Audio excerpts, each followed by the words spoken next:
DATS are digital asset treasuries. Again, you buy $1 of Solana, you go to the public market with a company and say, hey, we are a company that has $1 of Solana, buy $1 of our stock. And then you have this arbitrage opportunity that is then created. MNAV is the market cap to native asset value, which is like the difference between the stock offering price and the value of the underlying assets that are held by the thing, right? So you're seeing this with SharpLink, you're seeing this with everyone else, but like Jack Mullers was just talking about his partnership with Tether to do the Bitcoin one, right? They're companies that are buying digital assets in various forms and then going public so that that pool of capital then has access to it. The nuance with Solana DATS is that a lot of them, or the conversation around them, is that the tokens that they are acquiring from the ecosystem are not just like from the market, right? SharpLink is going, hey, we just got $200 million. We're going to buy spot 200 million. You're going to see it on chain. You just transfer it to Kraken and like you're going to report on whatever. What's happening with Solana DATS is there are a lot of tokens. Some Solana DATS, not yeah, all. Yeah, sorry. Some of these Solana DATS, what's happening is the tokens acquired are actually locked investor tokens, right? Some of these tokens have been acquired over the previous years, whether it's through FTX or whatever. That's just like, these are things that previously had a 5, 10, whatever year lockup. And there's like, I'm just selling these people to get liquidity on it. And the DATs themselves are now selling them to the market technically, right? Like they don't actually get sold. The tokens are in the possession of the companies. But because the company has a public offering and their entire value prop is that they have tokens in their pockets, you're effectively getting liquidity. The companies themselves are getting liquidity on the Solana that they otherwise wouldn't have. And whether that is a concern or not. To me, it is not, because what I see here is like, look, this is someone who's looking to get out anyways. Right, like liquidity early, like maybe not as strongly, but like they saw this as an opportunity to get liquidity. But like if this is someone that was like looking to get liquidity, and the previous other option was once the time is up, I'm going to sell the shit out of this thing. Like that is more of a bad thing for me than okay, they get liquidity from people who probably are less sophisticated and probably have net new time horizons that they're willing to attribute to this. DAT traders are probably less long-term than like, ETF buyers, but there's no Solana ETF right now. Jito Sol announced one. It's a staking one, but I don't think there's any formal ETFs that have been approved for Solana. Can you verify that? No, did you say no formal ones have? Yeah, no formal ones, right? Because like we've had a lot of releases or like filings to try to create one, but I don't think there's actually been any approved Solana ETFs to this point. I think that's right. Maybe ETPs in like, I think Europe maybe has one, but like on the NASDAQ, I don't think there's any actual ETF vehicles, which are just like the pure play for the thing with just maybe a little bit of a fee on top. Yeah, even here we've got Bitwise Physical Solana ETP was one of the first ones that that's the comes European up. version. Solana ETF rumors drive traders forward. So yeah, I mean, so this pool of capital does not have. Yes, BlackRock came out just not long ago saying they're not doing the Solana one yet. That was as recent as 2 weeks ago or something. But I guess people will still speculate that eventually it will. Yeah, I mean the main point is just that there's no access point for that pool of capital to get exposure to Solana except through a DAT, which is like the same logic being applied to basically all of these altcoins, right? Like I have the ability to buy an Ethereum ETF. I'm probably better off doing that instead of buying a DAT and getting murked by like the risk of the operating team, how they're going to handle their shit, if they're going to dilute me, like all that stuff. I could buy a Ethereum one and then actually just convert it to an Ethereum and be about my business. Whereas there's no access point for these other assets. So it's, the people that are buying it, because ETF buyers are likely a longer term holder than a pure DAT trader. There's some potential that people are acquiring these, like claim to these tokens through these DATs that are longer term holders, net new holders. So the clock is starting at zero.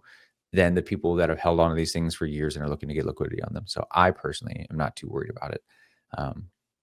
Yeah, but that's just my own view. Interesting. So that is the real crux of the question, is it? Like, to what extent is this exit liquidity? I've seen some people.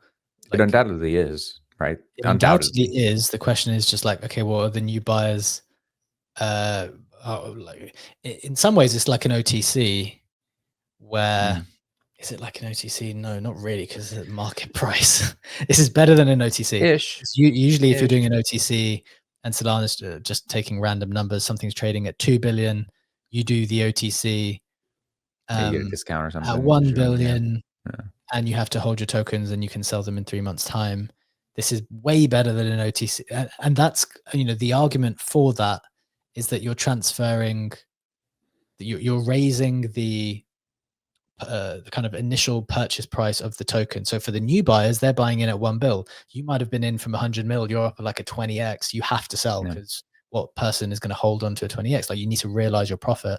Whereas if someone's buying at 1.1 or 1.5, and then the token is actually trading at 2 by 3 months time, by the time you unlock, you might be like, no, in crypto, like I'm not going to sell for like a 10, 20, 30% rise. Like, I need to now wait. And so you're kind of making sure that those tokens which are coming to unlock have holders that have actually bought at a higher price so that they Mhm. hold for longer. Whereas if those other people had it and unlock at their price, they're going to sell immediately. And that would be the right thing to do as an investor. You're up like God knows how many hundreds of X. So that would be the thinking for it.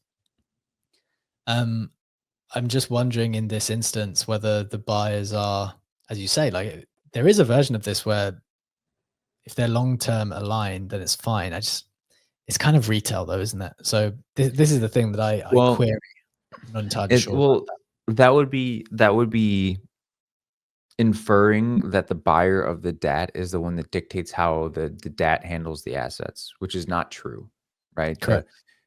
As the operating company of the DAT, like if we as the operating company have no need to sell the assets, right? Regardless of stock price, say we make enough money or we're running lean enough that we have enough runway for 5 years, like it's it's just on us to hold them for that duration and keep the doors open, right? Like it's just wait out the market until Solana outperforms, right? Like that's literally it, right? And we do some games with the stock. The people buying the DAT stock and selling and trading and doing whatever have no no impact on whether or not the asset company actually buys or sells. Okay. I think I've got an interesting part here because I was reading this conversation yesterday. This is going to be helpful. Um, I think one of the main issues then is that there's essentially no net new demand for the token. Like, the whole reason why people get excited about DATS, or at least a part of it, is because it means that other people are going to be buying. Like, it's meant to create new demand. But if you can put locked tokens in, that's not new demand. That's just taking off the market tokens from one place and putting it in to another place and making them liquid. And you're hoping someone buys those off market tokens. So that's not pushing the price up, is it? Because it's off the market. Yeah, Whereas, but so it's there not was this, pushing it up, but it's also not pushing it down, right? Like whenever the correct. unlock So comes. I agree. So you are kind of making the purchase price shift, which is probably beneficial. So the other person's bought in higher, therefore maybe will hold for longer, whereas the other people will probably just dump as soon as they unlock. But there was this interesting conversation um, with Guy. guy from Athena yesterday on the timeline, where people were asking, like, look, why is crypto Twitter both firstly upset that some Solana DATs are buying locked tokens, and two, happy that the Athena DAT is buying locked tokens? Like, what's the double standard? I think is what people were trying to articulate. And he actually answered from his perspective. And I don't know if anyone's heard Guy speak. I'd love to get him on the show sometimes. Like, hyper intelligent. Like, I really, really enjoy listening to him speak about a variety of topics, how he's built Athena and otherwise. So when he was trying to clarify, he was saying in the Solana environment, you deposit locked SOL, receive shares, and no cash hits spot bid on the markets, which is the point I was just trying to articulate. Like, there's no net new Mm. demand for buying the tokens. Whereas with the Athena ones, they sell locked ENA into the vehicle. They then raise cash, and then they bid spot with 100% of the cash proceeds. So the point being that in one, there is zero new buy pressure, and 100% of the raised proceeds is buy pressure in the Athena vehicle. So I guess this type of nuance maybe requires a little bit of time to digest. And again, you need to read like all the details of how these new vehicles function in order to understand them properly. But clearly some of the DATs are structured in a way that, there's no net new demand, whereas some of them have tweaked it in a way where there is. Probably requires like a further deep dive, but just I think that's helpful to at least clarify an aspect of it. Mm. Brett, what do you think about that? Yeah, I mean, there's not much to think about. It's just that's an objective take from Guy. I also think he's very intelligent. I don't think it like honestly matters, given the size of these things relative to their market cap. That like Sure. the size of these DATs is not something that's like markedly moving the token price, in my opinion. Not until you start getting levels of like Ethereum. Obviously, it's a larger asset class, so it's or larger assets, so it takes that amount to move Ethereum. But like, I don't think You say the that, but there were two. So I think in the last 3 days, there was one for 400 mil, there was one for 1 bill, and one for 1.25 bill on Solana. which asset, Solana. Solana. So all like it's been relentless Solana this week. So I definitely agree with you up until this point that I don't think the numbers have been like too crazy. But I think Mm. we're kind of watching the numbers, and maybe you're getting into that Which of region. those numbers were locked versus not? That is the question I do not know the Yeah. answer to. So Yeah. again, getting into the weeds here, I think is the best way to really understand it perfectly. But at a minimum, at least we've managed to get it on your radar